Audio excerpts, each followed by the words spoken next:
The Silent Patient by Alex Michaelides.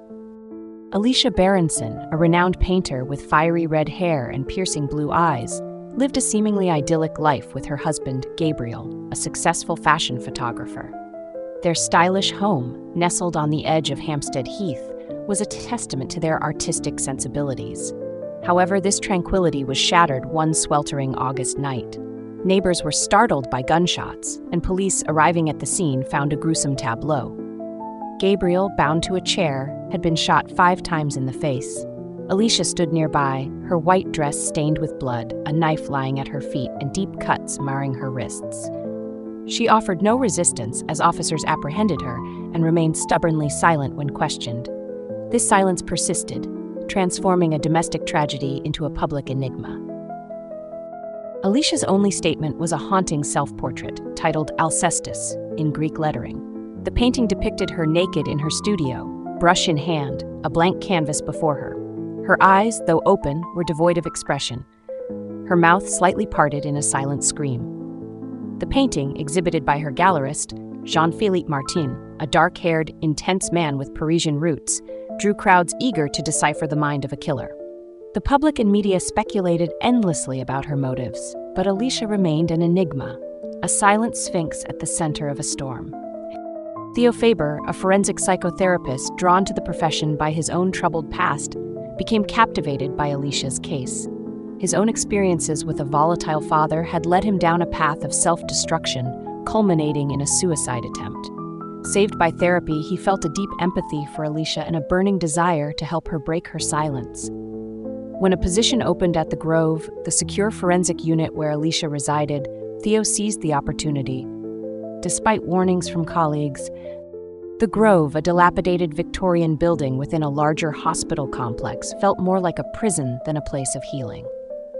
Theo met the staff, the imposing Stephanie Clark, the unit manager obsessed with security, Yuri, the charming Latvian head nurse with a hidden intensity, and Christian West, a psychiatrist from Theo's past, now in charge of Alicia's care, radiating a subtle hostility. Theo also re-encountered some former Broadmoor patients, including Elif, a formidable Turkish woman convicted of double murder, her face etched with rage. Theo finally met Alicia. Heavily medicated, she sat slumped in a chair, drool collecting around her mouth, her eyes clouded and distant. Theo was struck by the contrast between this broken figure and the vibrant artist he'd imagined. His determination to reach her only intensified. During their initial session, the silence was heavy, broken only by the drumming of rain against the window. Theo sensed Alicia's pain, a silent scream trapped within her. As he spoke of his desire to help, her eyes seemed to pierce through him, accusing him of being the one who needed help. Suddenly, she lunged, attacking him with a ferocity that shocked him. It took several nurses to restrain her, leaving Theo bruised and shaken. Theo delved into Alicia's file, seeking answers in the clinical reports and Diomedes' handwritten notes. He learned of her self-harm, her isolation, and a violent incident with Elif. He realized he needed to understand Alicia's past, particularly her childhood. He called Max Berenson, Gabriel's brother and Alicia's lawyer, a scarred, intense man who seemed to harbor a hidden resentment, and Lydia Rose, Alicia's aunt who raised her after her mother's death. Lydia, however, hung up on him, unwilling to speak. Seeking insights into Alicia's daily life, Theo spoke to Yuri, who, over pints at a dingy pub, hinted at hidden truths and urged Theo to leave Alicia's case alone. Theo's own marriage to Kathy, an American actress with captivating green eyes and an infectious laugh, was unraveling. He loved Kathy deeply, but a creeping unease had settled upon him. One evening, while stoned on marijuana, a vice he'd kept hidden from Kathy, he stumbled upon a series of emails on her laptop, revealing her affair with a mysterious bad boy 22. The discovery devastated him. Torn between confronting Kathy and preserving his fragile happiness, he sought solace in the familiar comfort of his former therapist, Ruth. Ruth, now elderly and frail, listened patiently as Theo recounted his heartbreak. She pointedly suggested his pursuit of an emotionally unavailable partner mirrored his childhood dynamic with his unloving father. Ruth's advice was blunt: leave Kathy. Theo's attempts to connect with Alicia continued, but her silence remained a formidable barrier. He spoke of his own marriage, his love for Kathy, and the complexities of their relationship, hoping to create a connection. He revealed his own struggles with anger and hatred, mirroring the emotions he sensed within Alicia.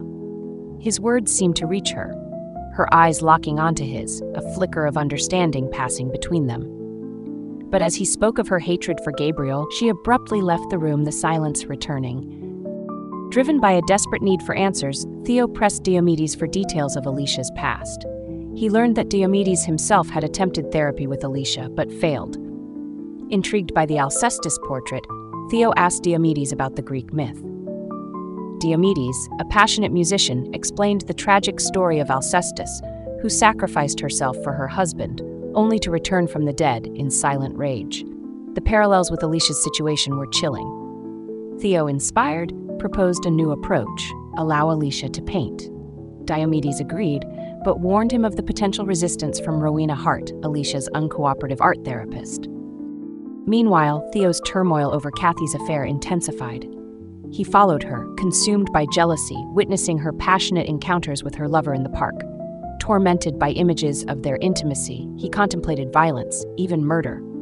But the sight of his wife's lover returning home to his own unsuspecting partner gave him pause. He realized he wasn't the only victim of betrayal. Theo secured a private studio for Alicia, hoping to unlock her creativity and, through it, her voice. He found her transformed in the studio, her face alive with a focus he hadn't seen before. As she painted, she occasionally glanced at him, as if studying him, her eyes holding a flicker of something he couldn't quite decipher. The painting that emerged was unsettling, the grove engulfed in flames, Alicia being carried from the burning building by a man who could be Theo himself. Was he rescuing her or throwing her into the fire? Barbie Hellman, Alicia's flamboyant neighbor, a Californian blonde with a penchant for gossip and dramatic pronouncements, visited Alicia at the Grove. She claimed to have been Alicia's confidant, privy to her deepest secrets. Intrigued, Theo visited Barbie at her opulent Hampstead home, a chaotic collection of expensive objects. Barbie, over copious amounts of wine, revealed a startling detail. Alicia had confided in her about a man watching her house, a shadowy figure lurking in the background. Barbie dismissed the police's indifference to this information, convinced they'd prematurely judged Alicia. She insisted Alicia was scared, a victim, not a killer. Driven by Barbie's revelation, Theo revisited Alicia's gallery. Jean-Felix, still harboring a possessive attachment to Alicia and her art, showed Theo several previously unseen paintings. The car accident that killed Alicia's mother, Gabriel on the cross with a rifle strapped to his chest, and a grotesquely distorted portrait of Lydia Rose. Jean-Felix, convinced of Alicia's deep-seated psychological issues, confirmed her troubled relationship with her father. He urged Theo to let Alicia paint, believing it was the only way to unlock her secrets.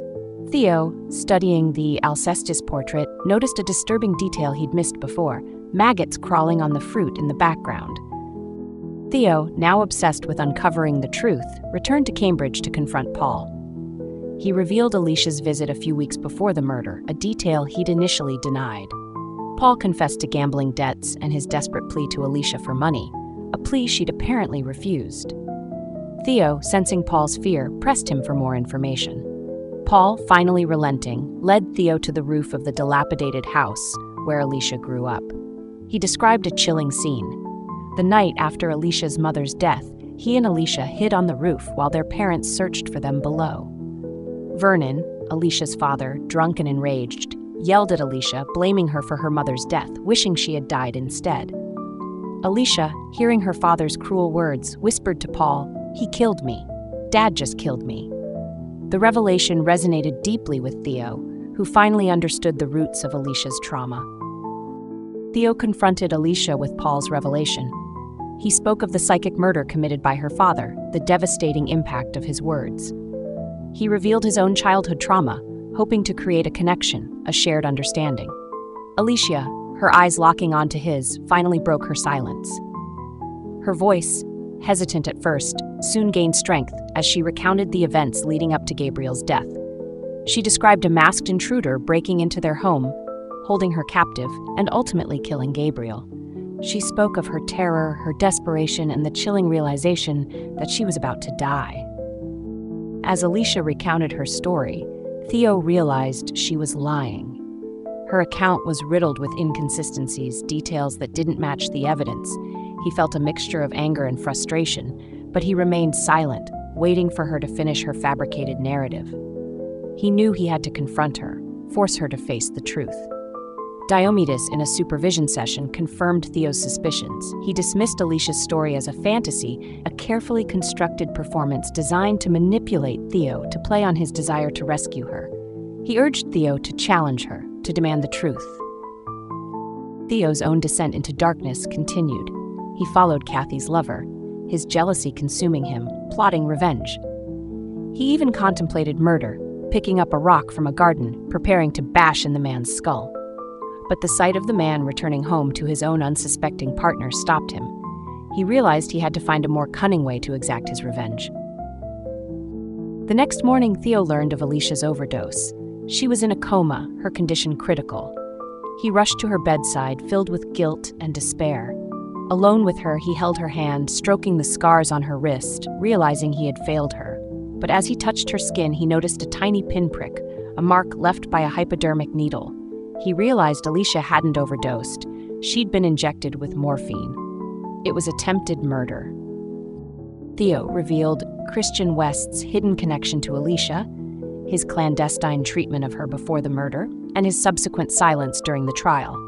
He accused Christian of attempting to silence Alicia permanently to protect his own secrets. The police were called, and Christian was arrested.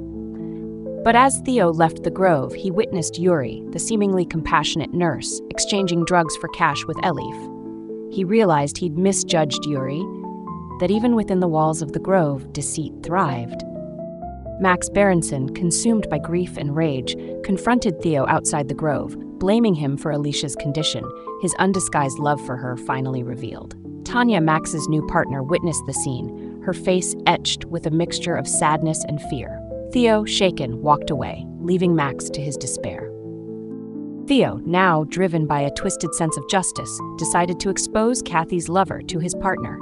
He followed the woman, studied her routine, and planned his intervention. One evening, he entered her garden, his face masked by a balaclava, a knife glinting in his hand. He confronted her in her summer house, watching her terror as she recognized him in the window's reflection. This was the masked intruder Alicia had described. This was the night of Gabriel's murder. Theo, consumed by jealousy and rage, had reenacted the trauma Alicia had suffered as a child, forcing her to relive the terror of her father's psychic murder. Alicia, in a final diary entry written before Theo's attempt on her life, revealed the truth. She had recognized Theo as her attacker. She understood his twisted motives, his desire to make her see clearly the betrayal she had suffered. She'd lied about the masked intruder to test Theo, to see if he would believe her. But in doing so, she had sealed her own fate. Theo, visiting Alicia in the hospital, was confronted by Chief Inspector Allen.